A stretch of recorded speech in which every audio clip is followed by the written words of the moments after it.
My sister-in-law announced at Sunday lunch. A young woman stopped by this morning asking for you. She said she was your daughter. Every fork at the table froze. My husband stared at me like the floor had opened up. I asked her what she was talking about. She shrugged and said, "You tell me." My mother-in-law's eyebrows went somewhere near her hairline, and my two sons, 15 and 13, looked at me like I'd become a stranger between the salad and the roast. I said again that I had absolutely no idea what she meant. My sister-in-law leaned back and said, "I answered the door, and this girl, maybe 20, asked for you by your maiden name. When I asked who she was, she said, 'I'm looking for my birth mother.' And honestly, she looked exactly like you." It was unsettling. My first thought was that this was one of her stunts. She has a long history of stirring the pot at family gatherings and then sitting back to watch it boil. I asked what the girl looked like. She smiled slightly and said, "Like your college photos came to life." My stomach dropped anyway because now everyone was doing the math on my life before I met my husband. I said, "This is obviously some mix-up. I think I'd remember giving birth." I laughed, hoping someone would laugh with me. Nobody did. My husband was gripping his glass so hard I thought it would crack. Then my sister-in-law delivered the real blow. "Well, you can explain it to her yourself. I invited her back. She'll be here any minute." My husband stood up and said, "Can we talk?" In the hallway, he turned to me, very quiet, and asked, "Is there something from before us that you never told me?" I said I was stunned he'd assume I was lying. He said, "Why would my sister invent this? Just, let's meet her before you get defensive." He walked back to the table hurt, and I stood there feeling like a defendant in my own home. The doorbell rang. I opened the door with my entire family clustered behind me like a jury, and my breath actually caught. The girl on the porch could have been me at 20. The set of her eyes, the shape of her mouth, even the nervous way she tucked her hair behind her ear,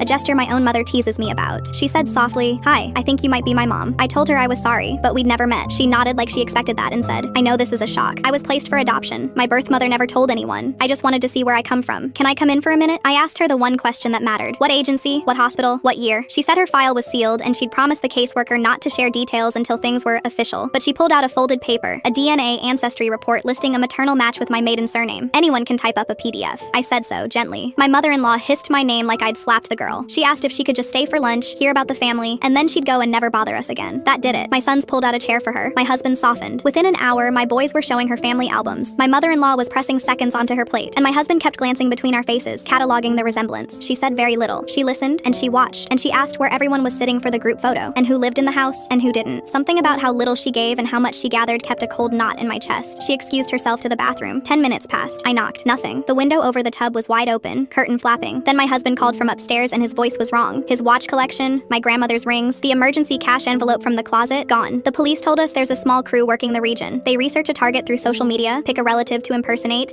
and use makeup, contacts, and hair dye to manufacture a resemblance good enough to shock a family into opening the door. The DNA report was a template they'd used a dozen times. Then my sister-in-law, the pot stirrer, the one who started it all, smirked and held up her phone. I photographed her car when she came by this morning, plates and all. She parked in front of a liar's house. Takes one to know one. They arrested the girl and her partner 2 towns over that weekend. We got nearly everything back, and my husband apologized for the look he gave me over the roast. That took the longest to return.